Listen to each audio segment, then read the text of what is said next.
जेठानी की रसोई में देसी मसाले की खुशबू, देवरानी की रसोई में पैकेट मसाले की बदबू। घर के आंगन में खाट पर सूखी लाल मिर्च, सरसों, लौंग, अजवाइन, तेज पत्ता सूख रहा है। वहीं बगल में सपना ओखली में मसाले को कूट रही है। कूटे हुए मसाले दूसरी खाट पर रखे हैं, जिन्हें सपना की सास और दादी सास चम्मच की सहायता से कांच के जार में भर रही है। ओहो, कितनी अच्छी खुशबू आ रही है इन मसाले से। सच में गांव के शुद्ध देसी मसाले की खुशबू अलग ही होती है। अब तीनों ही सास बहू अपने आंगन में काम कर रही होती हैं, तभी पड़ोस की सुमित्रा वहां से गुजरते हुए, अरे वाह सुगंधा, अपनी सास और बहू के साथ अच्छा खासा देसी मसाला तैयार कर रही है तुम तो। आज के टाइम पर तुम्हारी बहू है जो घर में इतने सारे देसी मसाले बना लेती है, एक हमारी बहू है जो सिर्फ पैकेट के मसाले इस्तेमाल करती है। अरे नहीं नहीं सुमित्रा, हमारे घर में तो किसी को पैकेट वाला मसाला खाना पसंद ही नहीं है। और नहीं तो क्या, पैकेट वाले मसाले में भला कोई स्वाद होता है? उन मसाले में से तो बस गंदी बदबू आती है और खाना भी बेस्वाद बनता है। हाँ, और मुझे तो अपने खानों में अपने हाथ का बना देसी मसाला ही डालना पसंद है। दूसरी तरफ विष्णु के ऑफिस में विष्णु का खाना खाते ही उसके ऑफिस कलीग उसके खाने की तारीफ करते हुए कहते हैं, विष्णु भाई, तुम्हारा खाना किस मसाले से बनता है, जरा हमें भी बता दो, क्योंकि जिस तरह की खुशबू तुम्हारे खाने से आती है वैसी खुशबू तो हमें बाहर होटल और ढाबे के खाने से भी नहीं आती। सच में विष्णु, जरा हमें भी बताओ भाभी तुम्हारी लंच किस मसाले से बनाती है। हाँ हाँ विष्णु भाई, तुम तो जब भी अपना टिफिन बॉक्स खोलते हो तुम्हारे खाने की खुशबू से मुझे अपना खाना खाने का मन ही नहीं करता है। अरे बस बस, कितनी तारीफ करोगे मेरी पत्नी की, कहीं उसे नजर न लग जाए। वैसे मैं तुम्हें बता दूं कि मेरी पत्नी बाहर का कोई भी मसाला इस्तेमाल नहीं करती। मेरी पत्नी सभी मसाले को विलेज से मंगवाती है और घर पर ही कूट कर उन्हें धूप में सुखाकर कांच के शीशे के में बंद करके रखती है। अरे विष्णु भाई, भाभी जी तो लगता है शुद्ध देसी परिवार की हैं, तभी उन्हें देसी चीज खाना और बनाना पसंद है। हमारी पत्नियों को ये चीज पता चलेगी तो वो हमारे ऊपर ही राशन पानी लेकर चढ़ जाएंगी। अब रात के खाने में सपना 2 से 3 तरह की सब्जी बना रही होती है, जिसमें वो अपना देसी मसाला चम्मच से निकालकर सभी सब्जियों में डालती है। सब्जियां जैसे जैसे पकनी शुरू होती हैं, घर में चारों तरफ खाने की खुशबू फैल जाती है। वहीं डाइनिंग टेबल पर बैठा सारा परिवार, दादी माँ, मम्मी आज फिर कुछ टेस्टी बना रही है, देखो कितनी अच्छी खुशबू आ रही है। हाँ, खुशबू तो बहुत अच्छी आ रही है। सच में माँ, भाभी के हाथ में तो जादू है। उनका तो खाना चूल्हे पर चढ़ते ही पूरे घर में खुशबू फैल जाती है। अब कुछ देर बाद सपना सभी खाने को डाइनिंग टेबल पर परोसती है, जिसमें से 2 से 3 तरह की हरी सब्जियां, दाल, रोटी, चटनी, पापड़, चावल, सलाद सब कुछ होता है और घर वाले खाना खाना शुरू करते हैं। मजा आ गया भाभी, पेट भर गया पर मन नहीं भरा। क्या खाना बनाया आपने? हाँ बहू, खाने की तो बात ही अलग है। खाना खाते ही ऐसा लगा है स्वर्ग पहुंच गई। ऐसा खाना सिर्फ मेरी बड़ी बहू ही बना सकती है और कोई नहीं। ऐसा मत कहिए जी, बहू के आने से पहले मैं ही आपको ऐसे शुद्ध देसी मसाले से खाना बनाकर खिलाती थी। सुगंधा की बात सुनकर घर के सभी सदस्य हंसने लगते हैं। इसी तरह एक दिन पड़ोस की देवकी की बहू पारोल घर में आए मेहमानों के लिए पकवान बना रही होती है। वहीं उसकी सास पड़ोसनों के साथ हंसी ठहाका मार रही होती है। दूसरी तरफ जल्दबाजी में पारुल का सारा खाना जल जाता है। ये भगवान, बाहर सारे रिश्तेदार बैठे हुए हैं, माँ जी भी बाहर ही हैं। उनको पता चला कि मैंने सारे पकवान जला दिए तो वो बहुत गुस्सा करेंगी। अब पारुल दुविधा में पड़ी होती है कि तभी उसकी रसोई की खिड़की से खाने की खुशबू की जबरदस्त महक आती है।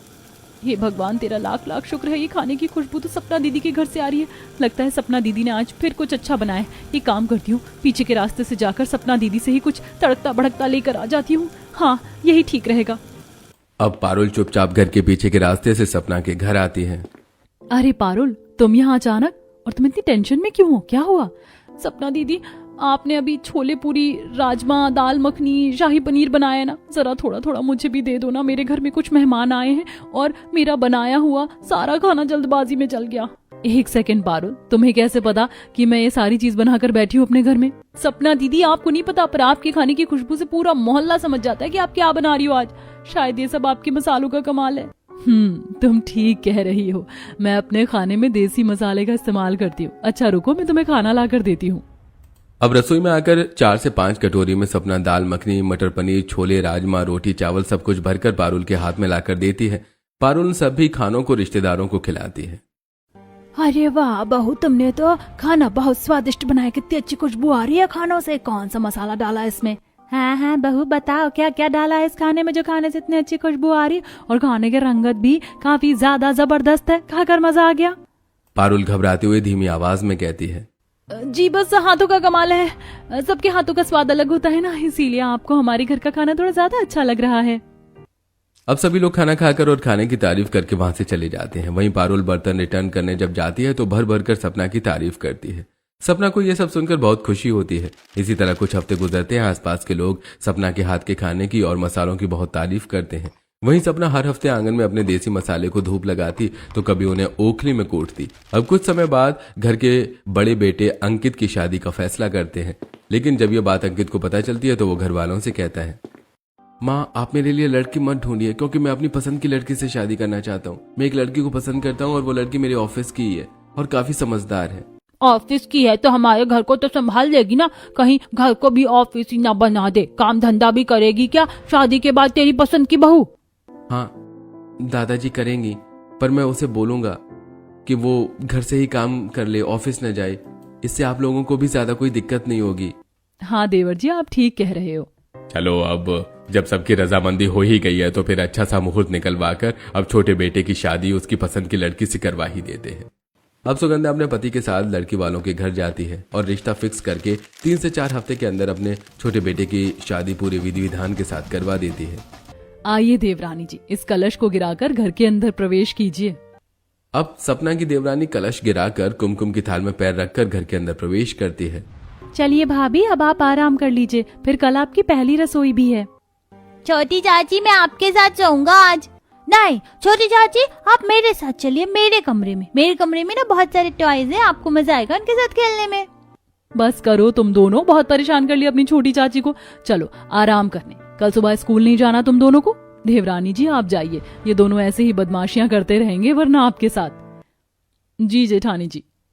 अब दीपांशी अपने कमरे में जाकर आराम करती है। अगले दिन सुबह घर का माहौल बहुत ही टेंशन भरा रहता है। दरअसल सपना के मायके से फोन आता है कि उसकी माँ की तबीयत बहुत कुछ ठीक नहीं है। तभी वहां पर नहा धोकर दीपांशी भी आती है और घर का माहौल परेशान देखकर कहती है, क्या हुआ आप लोग परेशान लग रहे हैं, कोई बात हुई है क्या? अरे बहू तेरी जेठानी थोड़ी दुखी हो रही है, उसे अपनी देवरानी को छोड़कर मायके जाना है। ठीक नहीं लग रहा है पर जाना जरूरी है, इसकी मम्मी की तबीयत कुछ ठीक नहीं है। अरे कोई बात नहीं जेठानी जी, आप टेंशन मत लीजिए। अरे देवरानी जी आप अभी अभी आई हो घर में, आपको किसी चीज की जरूरत हुई या कुछ समझ नहीं आया तो? अगर मुझे कुछ समझ में नहीं आया तो मैं माँ जी से पूछ लूंगी, पर अभी आप अपनी माँ को देखने जाइए और आप बच्चों को यहीं छोड़ दीजिएगा। अब अपने पति के साथ सपना अपने मायके चली जाती है। कुछ देर बाद, भाभी आज आपकी पहली रसोई है, अब आप अपनी पहली रसोई कर लीजिए। जी मैं रसोई में ही जा रही थी, आप लोग डाइनिंग टेबल पर बैठिए, मैं खाना बनाकर लाती हूँ। अब दीपांशी रसोई में आती है। फ्रिज से पनीर निकालकर पनीर काटती है, कुछ हरी सब्जियां काटती है, फिर क्रशर में लहसुन, मिर्च, अदरक, प्याज, टमाटर इनको भी क्रश कर लेती है और कढ़ाई में मटर पनीर दाल मखनी बनाना शुरू करती है। अब सब्जी थोड़ी पकने के बाद दीपांशी रसोई की अलमारी से मसाले के डिब्बे निकालती है और उन्हें खोलती है। अरे मसाले के डिब्बे में तो मसाले ही नहीं है, जेठानी जी बिना मसाले के खाना बनाती हैं क्या? अब दीपांशी चारों तरफ अपनी नजर घुमाती है तो वो देखती है कि रसोई की दूसरी तरफ स्लैब पर प्लेट में सूखी लाल मिर्च, काली मिर्च, हरी इलायची, काली इलायची, तेज पत्ता, लौंग अलग अलग प्लेट में रखा हुआ है। अरे ये सब तो सूखे खड़े मसाले हैं, यहाँ पर कोई पैकेट वाला मसाला इस्तेमाल नहीं करता क्या? पहले पता होता तो मैं अब तक मंगा लेती। चलो अब मंगा लेती हूँ। अब दीपांशी ऑनलाइन सब्जी मसाला, गरम मसाला, हल्दी पाउडर, धनिया पाउडर मंगवाती है और उन्हें खाने में डालकर खाना तैयार करती है। वहीं डाइनिंग टेबल पर बैठा परिवार, भाभी कब से खाना बना रही हूँ लेकिन अभी तक खाने की कोई खुशबू नहीं आई। बहू खुशबू तो नहीं आ रही पर एक अजीब सी बदबू आ रही है, पता नहीं ये बदबू किस चीज की है। घर वाले ये सारी बातें कर ही रहे होते हैं कि तभी खाना बनाकर दीपांशी डाइनिंग टेबल पर लेकर आती है। अरे बहू खाना बन भी गया और हमें खुशबू भी नहीं आई, वैसे बनाया तो तुमने बहुत कुछ है। जी माँ जी, शाही पनीर, मिक्स वेज, दाल मखनी, पुलाव, रायता, सोया चाप सब बनाया है। खाकर बताइए ना कैसा बनाया। सभी लोग अब खाना खाना शुरू करते हैं कि तभी उन्हें खाने से एक अजीब सी बदबू आती है। अरे बहू कैसा खाना बनाया है, इस खाने से तो एक अजीब सी बदबू आ रही है, कोई स्वाद ही नहीं है इसमें। हाँ बहू सब्जी में तो कोई रंगत ही नहीं है, इसमें कोई मसाला नहीं डाला है क्या? अरे नहीं दादी जी डाला है ना मसाला, वो भी महंगा ब्रांडेड MDH का मसाला डाला है और कुछ सब्जी मसाले भी मैंने डाले हैं पैकेट वाले ऑनलाइन मंगाकर। क्या कहा? पैकेट वाले? अरे भाभी यही तो गलती कर दी आपने, ये नहीं करना था आपको। हाँ बहू हमारे घर में कोई पैकेट वाला मसाला नहीं खाता है, हमारे घर में मसाले को खुद कूट कर बनाया जाता है। अच्छा, तो इसीलिए वो खड़े मसाले रसोई में रखे थे, आप उन्हीं मसालों को कूट कर तैयार करते। माफ करना, पर मुझसे ये सब नहीं हो पाएगा। हाँ माँ, दीपांशी ये सब कैसे कर पाएगी? ये सब उसने कभी किया ही नहीं है, और खाना इतना भी बुरा नहीं है, ठीक तो है। अब सब लोग जैसे तैसे मुंह बनाकर थोड़ा बहुत खाना खाते हैं और बाकी खाना छोड़ देते हैं। दीपांशी भी बचे हुए खाने को बाहर डस्टबिन में फेंक देती है और झूठे बर्तनों को धोकर रसोई साफ करके अपने कमरे में जाकर लैपटॉप पर ऑफिस वर्क करने लगती है। देखते देखते शाम हो जाती है और सबके चाय पीने का वक्त होता है। बहू, अरे ओ बहू, जरा शाम की चाय तो पिला दे। अपने कमरे से दीपांशी लैपटॉप पर काम करती हुई कहती है। हाँ दादी जी, अभी लेकर आई। इतनी जल्दी शाम हो गई, पता भी नहीं चला। लगता है अब ठंड शुरू हो गई, रात जल्दी हो जाती है। और अभी मुझे रात का खाना भी बनाना है। एक काम करती हूँ, घर वालों को पैकेट वाला ग्रीन टी बनाकर फटाफट पिला देती हूँ। अब कप में गर्म पानी और ग्रीन टी डालकर दीपांशी हॉल में बैठे सभी सदस्यों को देती है। घर वाले जैसे ही चाय पीते हैं उसे मुंह से थूक देते हैं। ये क्या भाभी, आपने तो सारा मुंह खराब कर दिया। कितनी कड़वी चाय है ये। हाँ बहू, एक तो तू चाय के साथ कुछ नाश्ता लेकर नहीं आई, खाली चाय हमें पकड़ा दिया, और वो भी चाय भी किसी काम की ही नहीं। इतनी घटिया चाय बनाई है तूने। दादी जी, ये ग्रीन टी है। मेरे पास थोड़ा समय कम था ना, इसीलिए मैंने फटाफट पैकेट वाली ग्रीन टी बनाकर आप सभी को दे दी। और अभी मुझे रात को खाना भी बनाना है। अरे बहू, तुम हर चीज पैकेट वाला इस्तेमाल करती हो क्या? घर में आसाम से मेरे बेटे ने शुद्ध चाय पत्ती मंगा रखी है। अगर तुम उसकी चाय पत्ती बनाती तो चाय बहुत स्वादिष्ट बनती। पर माँ जी, हेल्थ के लिए तो ग्रीन टी ही ठीक रहती है। अब इतना कहकर दीपांशी रसोई में आ जाती है और रात के खाने को बनाने में जुट जाती है। अब रात के खाने में भी दीपांशी अपने पैकेट वाले मसाले का इस्तेमाल करती है, जिससे घर में एक अजीब सी बदबू फैल जाती है। तभी पड़ोस की गायत्री अपने घर की खिड़की को बंद करती हुई। हे भगवान, कितनी गंदी बदबू आ रही पड़ोस से। पता नहीं किसके घर में क्या बन रहा है, और इतना घटिया जिसकी बदबू मेरे पूरे घर में फैल गई है। वहीं अब कुछ देर बाद खाना बनाकर दीपांशी डाइनिंग टेबल पर परोसती है। खाने में से आज रात भी बहुत गंदी बदबू आ रही थी। सभी लोग जैसे ही खाना खाते हैं उनका दिमाग खराब हो जाता है। बहू, फिर तुमने पैकेट वाला मसाला इस्तेमाल किया है खाने में। खाने में कितनी अजीब सी बदबू आ रही है इसमें। सच में छोटी बहू तो पहले दिन से ही हमें पैकेट वाला मसाला खिला रही है। पता नहीं बड़ी बहू कब आएगी। क्या हो गया दादी जी, पैकेट वाले मसाले इतने भी खराब नहीं होते। ये सारे मसाले ब्रांडेड और बहुत महंगे हैं। भाभी, पैकेट का मसाला कितना भी महंगा हो, पर बात स्वाद की होती है। हमारे जीभ पर शुद्ध देसी मसाले का स्वाद चढ़ा हुआ है। उसके आगे आपका ये पैकेट वाला मसाला हमें कभी पसंद नहीं आएगा। हाँ बहू, ले जाओ अपने खाने को। मेरा तो पेट ही इसकी बदबू से भर गया। पैकेट वाले मसाले से बहुत गंदी बदबू आती है, और वही बदबू इन खानों में से आ रही है।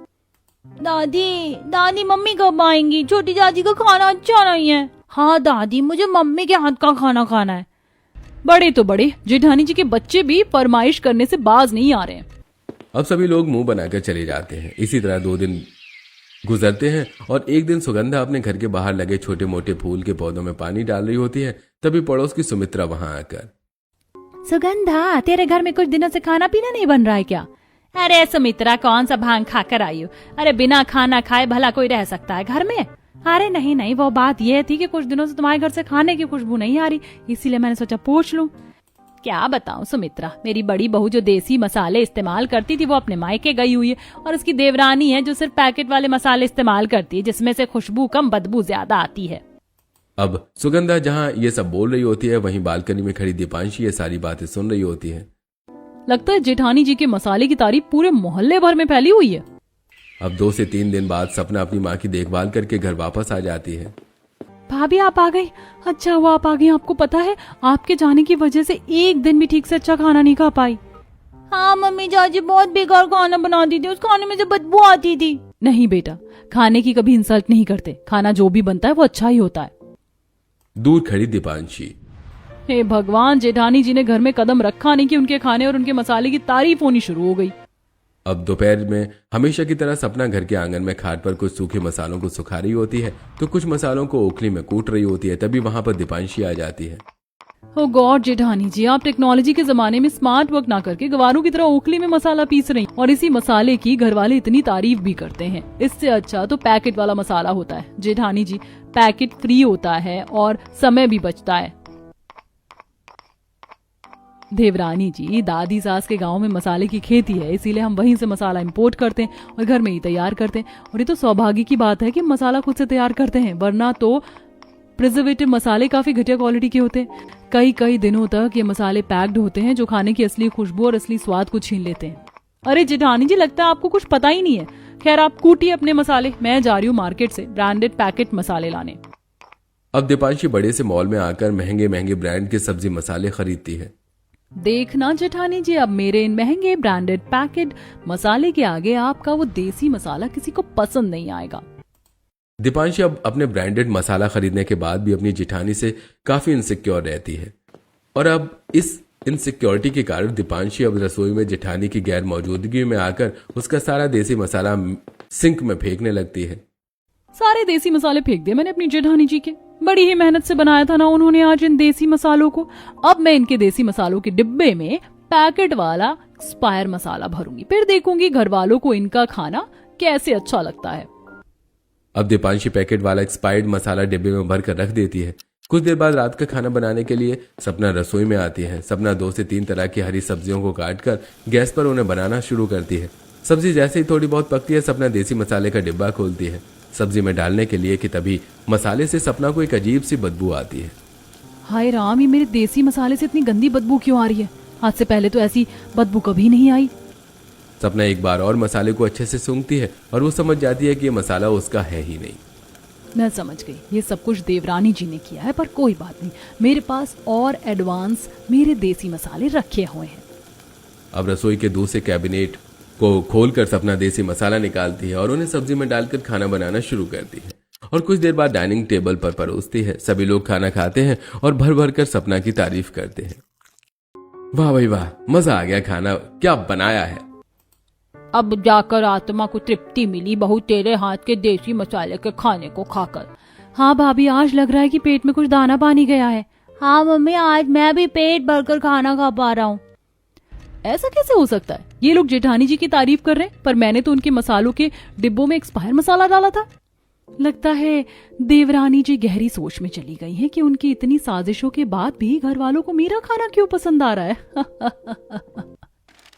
इसी तरह कुछ हफ्ते गुजरते हैं। दीपांशी की जेलसी अब अपनी जेठानी के प्रति बढ़ती ही जाती है क्योंकि हर बार सब लोग सपना के खाने की ही तारीफ करते हैं। तभी एक दिन, छोटी बहू, बड़ी बहू, कल घर में कुछ मेहमान आ रहे हैं गांव से, तो तुम दोनों अच्छा अच्छा खाना बना लेना उनके लिए। हाँ माँ जी, बिल्कुल मैं सब कुछ अच्छा ही बनाऊंगी, आप टेंशन मत लीजिए। सपने देखिए जेठानी जी, क्योंकि इस बार मेहमान मेरे ही खाने की तारीफ करेंगे, आपके नहीं। अब सपना आंगन में मेहमानों के लिए अपने देसी मसाले ओखली में कूट कर तैयार करने लगती है। वहीं दीपांशी ऑनलाइन कई महंगे मसाले मंगवाती है। तभी बाहर प्रोडक्ट दीपांशी के हाथ में देखकर घर की दादी सास, बहू तू क्यों बाहर से इतने महंगे महंगे पैकेट वाले मसाले खरीद कर पैसे खर्च करती है? अपनी जेठानी से सीख क्यों नहीं लेती देसी मसाले बनाना? माँ जी, मैं एजुकेटेड लड़की हूँ, मुझसे ये गवारों वाले काम नहीं होंगे और आप देखिएगा इस बार सबको मेरे मसाले के बने खाने ही अच्छे लगेंगे। अब अगले दिन घर में मेहमान आते हैं जिसके लिए वो दोनों ही देवरानी जेठानी अपने अपने मसाले का इस्तेमाल करके पकवान बनाती हैं। सपना खाने में दाल मखनी, शाही पनीर, मटर पनीर, पुलाव, छोले, राजमा, कढ़ी जैसी चीज बनाती है। वहीं Deepanshi fried rice, manchurian, paneer chaat, malai chaap, रोटी, पुलाव, नान जैसी चीजें बना रही होती है। दूसरी तरफ मेहमान, अरे सुगंधा, कब से बातें किए जा रही है, थोड़ी पेट पूजा भी करवा दे, बहुत भूख लग रही है।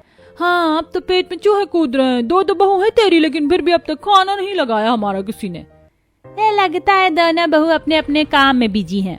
अरे नहीं, वो दोनों तो आप लोगों के लिए खाना बना रही है। बहू, खाना बन गया तो अब लगा दो डाइनिंग टेबल पर। अब दोनों ही बहू अपना अपना खाना डाइनिंग टेबल पर परोसती हैं, जहां मेहमान सिर्फ सपना के खाने को भर भर कर खाते हैं और उसकी तारीफ करते हैं। वाह भाई, ये दाल मखनी, शाही पनीर, राजमा, कढ़ी चावल सब बहुत स्वादिष्ट बने हैं। लेकिन एक बात है, एक तरफ जहाँ खाने से खुशबू आ रही, दूसरी तरफ कुछ खाने से बदबू भी आ रही है। अरे छोड़ो, जो अच्छा बना है और जिसमें सच्ची खुशबू आ रही बस वो खा लो। हाँ, लेकिन ये खुशबू वाले खाने को किसने बनाया और कौन से मसाले डाले इसमें? प्रेमलता, जिन खानों से अच्छी खुशबू आ रही वो खाना मेरी बड़ी बहू ने बनाया और मेरे खाने में देसी मसाले का इस्तेमाल करती है वो, और जिस खाने से बदबू आ रही वो मेरी छोटी बहू ने बनाया, जिनमें पैकेट वाले मसाले इस्तेमाल हुए हैं। पैकेट वाले मसाले का खाना तो बहुत गंदा बना, इनमें से बदबू भी आ रही है। एक काम करना बड़ी बहू, तुम मुझे अपना देसी मसाला थोड़ा पैक करके दे देना, वो मसाले ज्यादा अच्छे हैं। अब मेहमानों के जाने के बाद, छोटी भाभी, आपके खाने को तो किसी ने हाथ भी नहीं लगाया। ऐसे पैकेट वाले मसाले डालोगी और बदबूदार खाना बनाओगी तो कौन ही तुम्हारा खाना खाएगा? अब जाओ, ये सारा खाना बाहर कुत्तों को खिला दो, क्योंकि हम लोग तो बड़ी बहू का खाना ही खाएंगे। इस तरह से अब घर वाले पूरी तरीके से दीपांशी के हाथ का खाना खाना छोड़ देते हैं। वहीं दीपांशी अब जबरदस्ती अपने हाथ का खाना अपने पति को खिलाती है। लेकिन 1 से 2 हफ्ते बाद अंकित की तबीयत बहुत खराब हो जाती है। वो बेड से उठ तक नहीं पाता। घर वाले डॉक्टर को बुलाते हैं। अंकित जी, लगता है आप कुछ ज्यादा ही प्रिजर्वेटिव प्रोडक्ट खाते हैं। आप कोशिश करिए कि आप पैकेट प्रोडक्ट अपने डाइट में न लें। आप शुद्ध देसी खाना खाइए, तभी आप जल्दी ठीक हो पाएंगे। डॉक्टर के जाने के बाद बड़ी बहू, तुम अपने हाथ से देसी खाना खिलाओ मेरे छोटे बेटे को, नहीं तो तुम्हारी देवरानी मेरे बेटे को मार ही देगी पैकेट वाले मसाले का खाना खिला खिला कर। अब सपना अपने देसी मसाले का हल्का हल्का इस्तेमाल करके अपने देवर के लिए खाना बनाती है, जिसे खाकर अंकित की तबीयत जल्दी ठीक हो जाती है। और अंकित को भी एहसास होता है कि असली स्वाद और असली पोषण शुद्ध देसी खाने में है, जो कि उसकी भाभी बनाती है। लेकिन जब ये बात अंकित अपनी पत्नी से कहता है तो चुप रहो, मेरा ज्यादा दिमाग खराब मत करो। पूरा घर क्या कम तारीफ करता है जेठानी जी के खाने की, जो तुम भी करने लगे। इसी तरह कुछ महीने गुजरते हैं और एक दिन सुगंधा की बड़ी बेटी शिवानी, जो कि इंदौर में रहती है, शादीशुदा है और खाने की बहुत शौकीन है, वो अपने घर वालों से मिलने आती है। अरे दीदी, आप आ गई, मैं बहुत मिस कर रही थी आपको। नमस्ते बड़ी बुआ। नमस्ते नमस्ते। बड़ी भाभी कैसी हो? छोटी भाभी आप बताओ क्या चल रहा है? जी मैं ठीक हूँ जी, सब बढ़िया चल रहा है। आइए ना बैठिए, हम आपके लिए कुछ बनाकर लेकर आते हैं। अरे दोनों भाभी एक ही साथ खाना बनाओगी क्या? एक काम करो बड़ी भाभी, अभी आप बना लो और रात का खाना छोटी भाभी आप बना लेंगी। अब सपना अपने देसी मसाले का इस्तेमाल करके सोया चाप, मिक्स वेज, कटहल के कोफ्ते, आलू, सोयाबीन, चावल, रोटी जैसे कई व्यंजन बनाकर डाइनिंग टेबल पर रखती है। शिवानी भी भूखी होती है और फटाफट खाना शुरू कर देती है। अरे वाह बड़ी भाभी, आपके खाने से क्या खुशबू आ रही। क्या डाला है इसके अंदर आपने? कौन सा मसाला है ये मुझे भी बताओ ना। नंद जी, ये तो गांव के मसाले हैं, देसी मसाले, जिन्हें मैं घर में ओखली में कूट कर तैयार करती हूँ। चलिए अब आप अपना खाना खाइए, बाकी की चीज मैं आपको बाद में बताऊंगी। अब तारीफ करते हुए शिवानी खाना खाती है और फिर देखते ही देखते रात हो जाती है। और अब खाना बनाने की बारी दीपांशी की होती है। दीपांशी अपने पैकेट वाले मसाले का इस्तेमाल करके खाना बनाकर डाइनिंग टेबल पर परोसती है। अरे छोटी भाभी, आपने क्या बनाकर रख दिया मेरे आगे? इसकी बदबू से तो मेरा जी खराब हो रहा है। इसको ले जाइए यहाँ से। क्या डाला है इसके अंदर आपने? ये सब सुनकर इस बार दीपांशी बिना कुछ कहे मुंह लटकाकर दुखी मन से वहां से चली जाती है। अरे छोटी भाभी को क्या हुआ? कुछ नहीं, लाइए मैं आपका खाना बदल देती हूँ। अब सभी लोग खाना खाकर आराम करते हैं। अब अगले दिन सुबह सपना हमेशा की तरह आंगन में अपने देसी मसाले को खाट पर सुखा रही होती है और कुछ मसालों को ओखली में कूट कर तैयार कर रही होती है। अच्छा भाभी, तो ये राज है आपके स्वादिष्ट खानों का? इस तरह से तैयार करती हो आप अपने देसी मसाले को? मुझे भी सिखाओ ना ये सब। अब शिवानी भी ओखली चलाकर देसी मसाले बनाना सीखती है। वहीं बालकनी से दीपांशी ये सारी चीजें देखकर आखिरकार बड़ी ननद जी भी जेठानी जी के गुण गाने लगी। देखो कैसे मसाला बनाना सीख रही है। पर सच कहूँ तो कहीं ना कहीं मुझे भी अब लगता है कि मुझे ये देसी मसाले बनाना सीख लेना चाहिए, क्योंकि मैंने काफी पैसे बर्बाद कर दिए पैकेट वाले मसालों पर, लेकिन किसी को मेरा खाना पसंद ही नहीं आया। अब धीरे धीरे दीपांशी सबसे कटने लगती है। वो किसी से ठीक से बात नहीं करती, सारा दिन अपने कमरे में उदास बैठी रहती है। और इसी बीच शिवानी भी सबसे मिलकर चली जाती है। तभी एक दिन सपना अपने देवरानी के कमरे में आकर, क्या हुआ देवरानी जी, आप कई दिनों से काफी गुमसुम हैं, किसी से बात भी नहीं करी हो। कुछ कहना है तो मुझे कह सकती हो। कोई बात बुरी लगी हो मेरी तो वो भी बोलो। नहीं जेठानी जी, आपकी कोई बात मुझे बुरी नहीं लगी। मैं बस यही सोच रही थी कि सब आपके खाने की तारीफ कर रहे थे, तो मैं भी आपकी तरह देसी मसाला बनाना ही सीख लूं, पर हिम्मत नहीं हो पा रही थी आपसे ये सब कहने की। कोई बात नहीं देवरानी, जब आपने कह दिया है आपको ये चीज सीखनी है तो मैं आपको जरूर सिखाऊंगी। बल्कि मैं तो कब से चाहती थी कि आप ये सब चीजें सीखें, क्योंकि आप काफी पैसे बर्बाद कर रही थी बाहर के प्रोडक्ट में, जो मुझे बिल्कुल अच्छा नहीं लग रहा है। अब अगले ही दिन सपना अपनी देवरानी को आंगन में लेकर आती है और पहली बार दीपांशी ओखली का ओखल पकड़कर उसके अंदर सूखी मिर्च डालकर कूटने की कोशिश करती है। लेकिन लाल मिर्ची के बारीक कण उड़कर दीपांशी के नाक और आंख में चले जाते हैं, जिससे उसे बार बार छींक आने लगती है। अच्छू अच्छू, जेठानी जी मिर्ची तो मेरे नाक और आंख में चली गई। अरे अरे एक मिनट देवरानी जी रुकिए, मैं आपके मुंह पर सफेद रुमाल बांध देती हूँ। अब सपना अपनी देवरानी के नाक पर सफेद पतला रुमाल बांधती है, जिसके बाद दीपांशी मसालों को कूटती है। अब 2 से 3 दिन लगातार दीपांशी देसी मसाला बनाना सीखती है और वो देसी मसाला बनाना सीख जाती है और फिर उन्हीं मसालों से खाना बनाती है, जिससे घर में पहली बार दीपांशी के खाने की भी खुशबू चारों ओर फैल जाती है। और अब दीपांशी उन खानों को डाइनिंग टेबल पर लगाती है और सभी लोग खाने को खाते ही। वाह बड़ी बहू, क्या खाना बनाया, खाना खाकर तो मजा आ गया। ये पाव भाजी, गट्टे की सब्जी, छोले पूरी, कढ़ी चावल सब बहुत अच्छा बना है। 1 मिनट दादी जी, ये सारा खाना आज आपकी बड़ी बहू ने नहीं बल्कि आपकी छोटी बहू ने बनाया है। क्या? छोटी बहू ने? सच्ची? ये तो कमाल हो गया, पर कैसे बनाया छोटी बहू ने ये सब? माँ जी, जेठानी जी ने मुझे भी अब देसी मसाला बनाना सिखा दिया है, इसीलिए अब मेरे खाने से भी हमेशा खुशबू आएगी और आप लोगों को मेरा खाना बहुत पसंद आएगा। चलो बढ़िया है, अब दोनों ही बहू स्वाद का तड़का मिलकर लगाएंगी इस घर में देसी मसाले का इस्तेमाल करके। जी दादी सास, बिल्कुल। अब इस दिन के बाद से दीपांशी अपनी जेठानी के साथ मिलकर देसी मसाला बनाना शुरू कर देती है और अपनी जेठानी की तरह स्वादिष्ट खुशबू वाला खाना बनाना शुरू कर देती है।